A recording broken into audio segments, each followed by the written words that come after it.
Right. Let's, cheers. Yeah, cheers, Cheers. Steve. Let's have a. There we go. Yeah, cheers, Steve. Cheers. This is good. We are in Hamden Bridge. Hamden Bridge. It's the 11th of July, 2013. It's Steve Watts from DDR and Demon. Hello. Hello. We are not doing an interview. It's more of a talk between me and Steve, and it's a pleasure to get this taped. Thank you. Yeah, great. If we go back 30 years, okay, with your first Demon Day, yeah, about 83 or 84. Yeah. Your first meeting with Mal Spooner and Dave Hill and John Wright, the main members of the band. Okay. What was your first impression of them as persons? They came across as being, you know, very. I mean, I first met Dave and Mal in Stoke-on-Trent in the Keith Bradley's keyboard store, the store that I was working with, demonstrating selling synthesizers at the time, and that was the connection. There was through Lonnie, who had the record store, and introduced Dave and Mal were looking for a synthesizer programmer and player, and somebody who could come in who was like a bit of a more of a non-traditionalist keyboardist, and more of a synthesizer programmer and sound designer to come in and work on British Standard Approved. So they came to Keith Bradley's keyboard store via Lonnie, who set up the meeting, and they came into to the store to watch me play. So I was surrounded by analog synthesizers at the time, you know, all the big kind of analog synths with loads and loads of buttons and cables and controls and chaos everywhere. And I don't really think, you know, we said hello and shook hands, and I don't really think many words were exchanged. You know, there was kind of like, hi, how you doing, and this is what we're looking for, and can you show us what you do, really? And it was more about communicating through music than it was actually through words. And so I think I played for maybe, I don't know, maybe 10, 15 minutes and just improvised on the spot. So I used to have all the synthesizers set up and just improvise. Because a big band that I was into at the time, and still like very, very much, were Tangerine Dream, you know, the band from Berlin. Yeah. Who gave up basically all their rock instruments and bought all synthesizers, and they would improvise live on stage and set up sequences. And so that's what I did for maybe 10, 15 minutes. And then it was like, oh, well, great, that's, you know, interesting ideas and nice sounds. They were more interested in the sound design and what I could do with synthesizers and the sounds that I could coax from them. And you had to work really, really hard at these synthesizers in those days. There was no presets, for example. It was all, you had to program all the sounds and work in real time. And then we went over the road to a local bar and had a chat about the project for British Standard Approved. And I guess my first impressions were just like, you know, these are lovely, genuine guys. And first and foremost, what they're interested in is music. You know, and we exchanged bands, as you do. You know, we talk about what your influences are and what bands, and we all realised that we all had similar musical tastes from a similar background, and we all have the same albums in our vinyl record collection. You know, and we took it from there. So really, it was if there were any first impressions, it wasn't really based on personality. It was based on music. Yeah, because that was the most important thing. That's why we were there. That's what the meeting was about. That's where we were heading towards. And so it was all based on music, and that was the connection.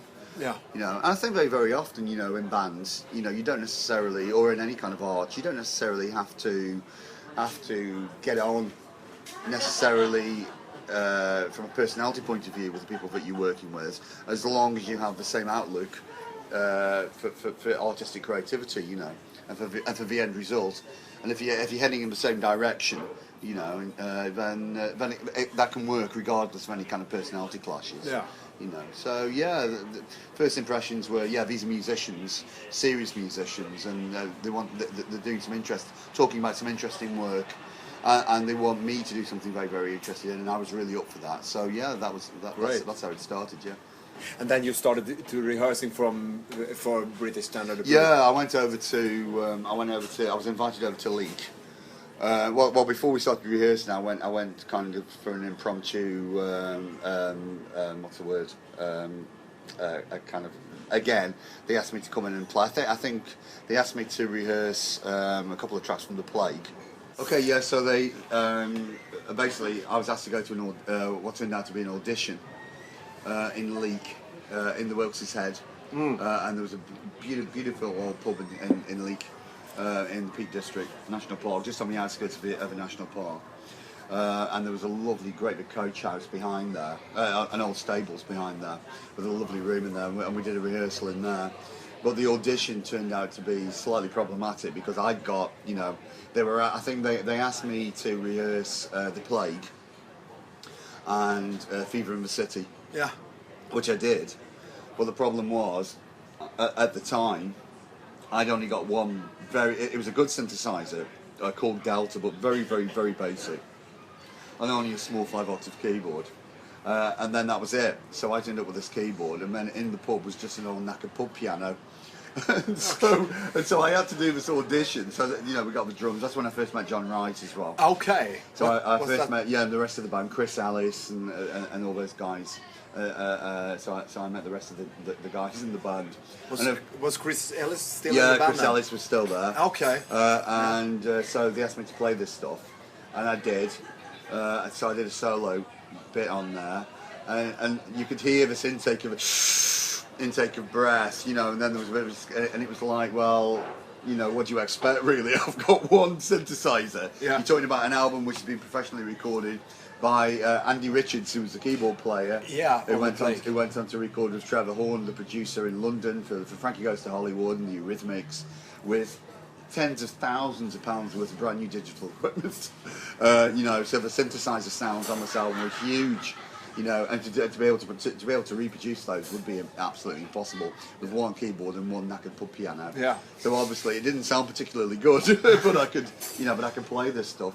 And so there was a bit of a kind of heated discussion about whether I was adequate to join the band, and whether I was a good enough keyboard player to do it. But anyway, once this heated discussion kind of abated, and I explained the situation, but what they were asking me was frankly impossible. Yeah, of course. To do. Then it just kind of it just happened that I was invited back, and then we started rehearsing. Basically, we started rehearsing British Standard Approved. Okay. So I went out. We got some advances through for the album. And then I immediately went out and bought a brand new synthesizer, a big synthesizer. In fact, I got a couple by then, so I could start reproducing, doing some really, reproducing some really good sounds, programming some really big sounds for the album. And then it went on from there, and that's where the rehearsals really started.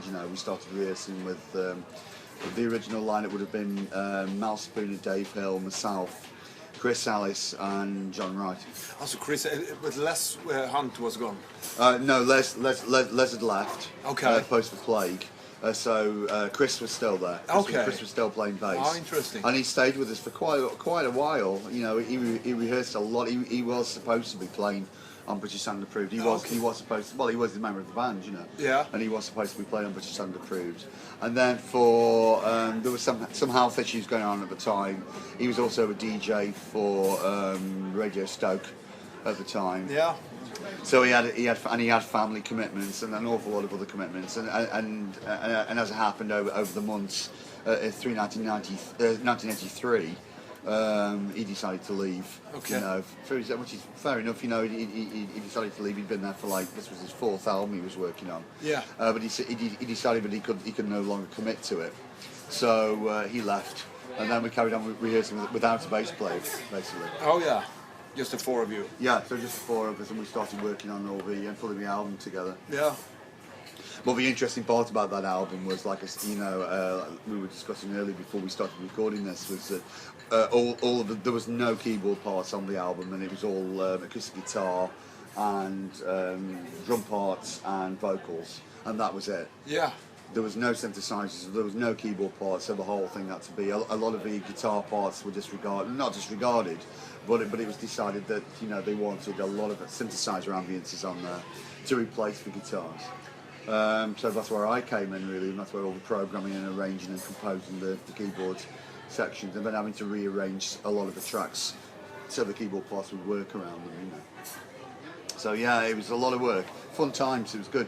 Yeah. Very, very enjoyable. Yeah, great. And great to work with Mal Spooner. Brilliant, brilliant composer. Yeah, like we talked Yeah. about before. Yeah, brilliant Bassist. composer. Yeah. Yeah. Great songs. When did you start recording this BSA? At the Strawberry? I think it was late '83. I can't quite remember now, to be perfectly honest with you. I can't remember whether it was late '83 or early '84. I think it was early '84. I can't quite remember when we actually started recording it. It was a long process. It was. Yeah, the recording process itself wasn't too long. Although it was a great amount of hours was spent getting all the sounds right and getting all the production right. It was the rehearsal, which was really important for that particular album. We rehearsed for months on that particular album. Okay. And we used to go to John Wright's house. Okay. We would work on keyboard parts and synthesize the sounds and getting the right parts to fit. Very, very informal. There was an awful lot of. It was a very, very creative period. An awful lot of work was going on, regardless of it being informal or not. So we used to drink lots of tea, smoke lots of cigarettes, eat lots of sandwiches, and just spend hours and hours and hours and drink lots of beer. Okay. And just spend hours and hours going over these songs and trying to get the. It was the arrangement. The songs were fairly tight and pretty much written, but it was then not rewriting but rearranging the songs for the synthesizers. That was the hard part. Yeah. That was the hard part. So I guess it would be late '83, early '84. Okay. In the studio. Yeah. Yeah. And this studio where you created BSA, was it a small studio? Was there many rooms in the studio? It was a smallish studio, but it was a very professional studio. I mean, it was a great recording studio. It was a famous recording studio. A lot of very famous bands and renowned bands that played there. 10cc. 10cc being one of them. A lot of their greatest hits were recorded in there. Great desk. Lots of lovely outboard equipment. And very, very expensive equipment in there. So even though it was small, it was extremely high-end professional, and it was a great, nice atmosphere in there. And yeah, we were made very, very welcome. It was quite a hard process doing the recording in there, at times, because it became quite stressful, which a lot of creativity is, Yeah. And again, that was more about kind of spending the time getting the arrangements right and getting the sounds right. We were buying new synthesizers in, so the Yamaha DX7 had just come out, and that was a brand new digital synthesizer. It was a brand new synthesis system. Nobody really knew how to program it. The manual was absolutely pathetic. So I had to learn how to program that. You have this whole new synthesizer system, and start using these brand new sounds on there. But it was fun. It was a really, really creative space and a very creative time. It was great, very, very good. Yeah. Okay. And in the studio, was there kind of a drum booth and a there was everything, vocals, drums, and a nice big live room, lots of keyboards, and the outboard equipment was superb, really expensive, even-side harmonizers and Mexican reverbs, and very good, nice desk, great sound, and it was all analog, of course. I can't quite remember what the desk was now, but it was all analog, 24-track tape recorder with big 2-inch tape. And so really nice big one, and that's one of the beauties of the British Standard album. It's all analog mastered, analog recorded, so it's got this lovely, warm, lush sound, which works all the way through it. Yeah. So a lovely sound. It is. Yeah. It's an excellent album. It's a great album. Yeah. We talked earlier this day about Mal Spooner, the great guitarist in Demon, who got ill during this period. Yeah. How much could you tell about him? What about his illness and what happened to him?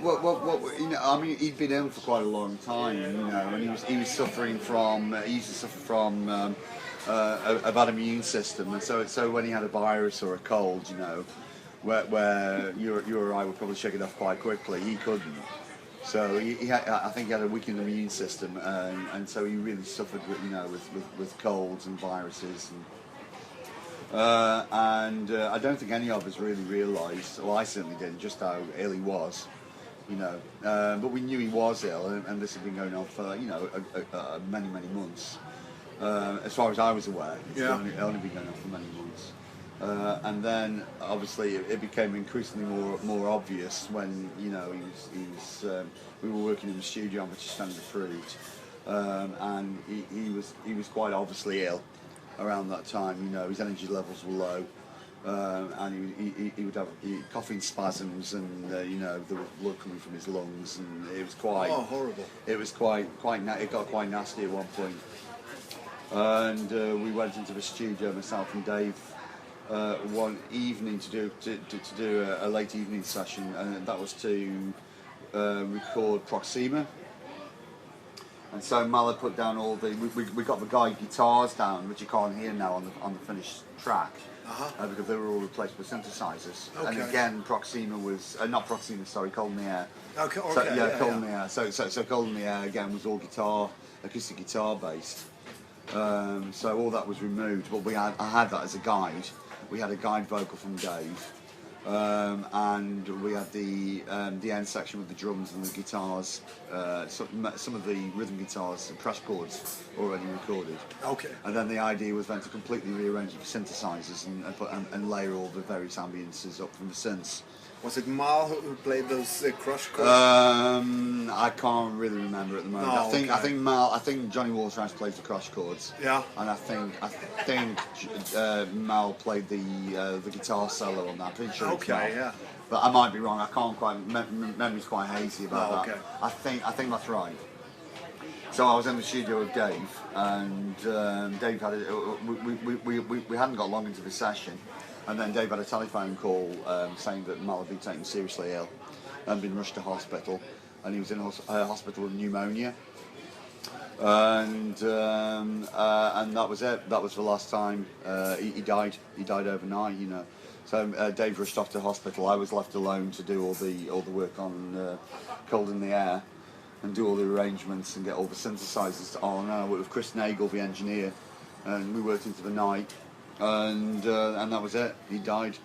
Wow. Yeah, so it was quite an extremely tragic thing to happen. Yeah. Lovely guy, and like you say, great guitarist. Yeah. Yeah, great guitarist, great rhythm guitarist, and a great composer. And a sad loss. Yeah. Yeah. It was. Yeah.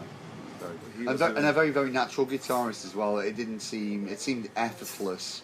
When he played, it was just very, very fluid and very, very. I mean, obviously he rehearsed and rehearsed and rehearsed. It was complex stuff that he was playing, but he made it seem extremely effortless, and it was a joy watching him play, and putting the tracks down, putting the guitar parts down for the album. Yeah.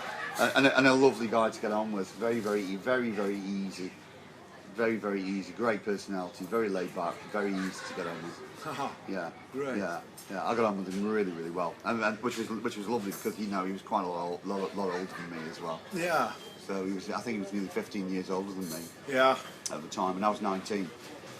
Wow. So I was a young kid. Yeah. Relatively speaking, and he took me under his wing quite a lot, and in a very, very, very short time we became very close.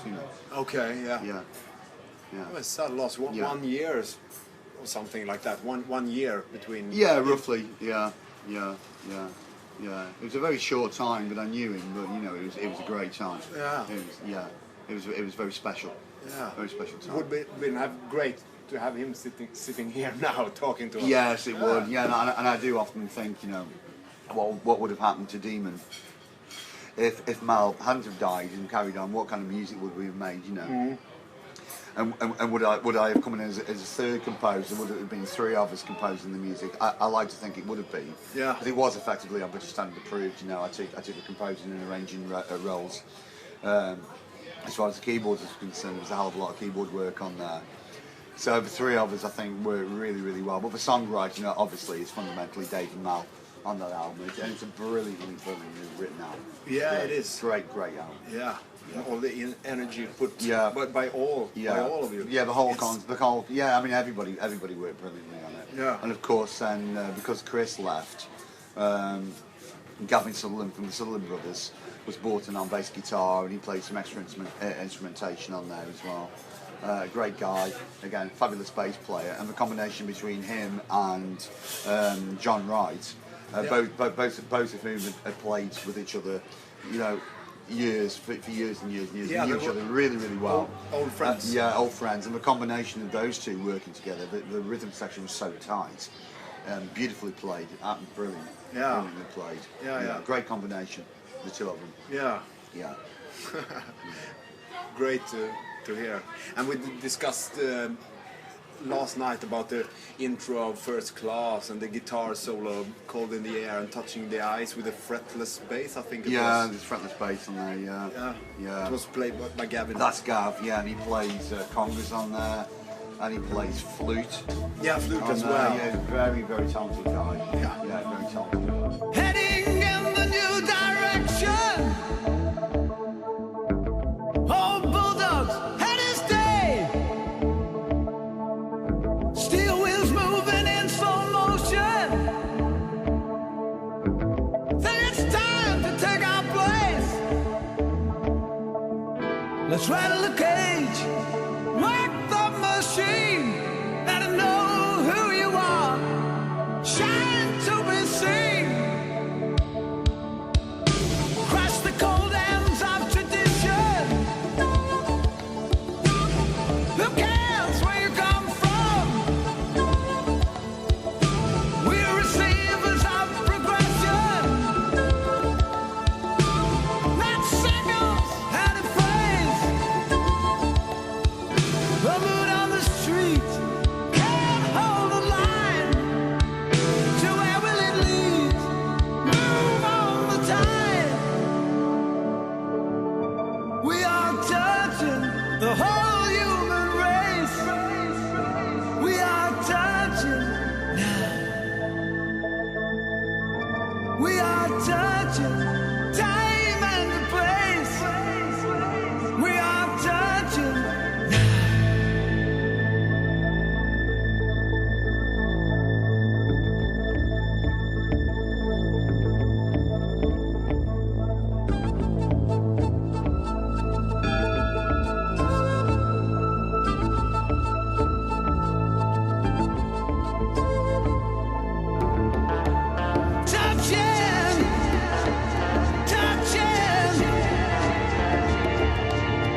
think that's one of the best tracks on that album. It is a great track. Yeah, touching it's the very, ice. very atmospheric. Yeah. It's great.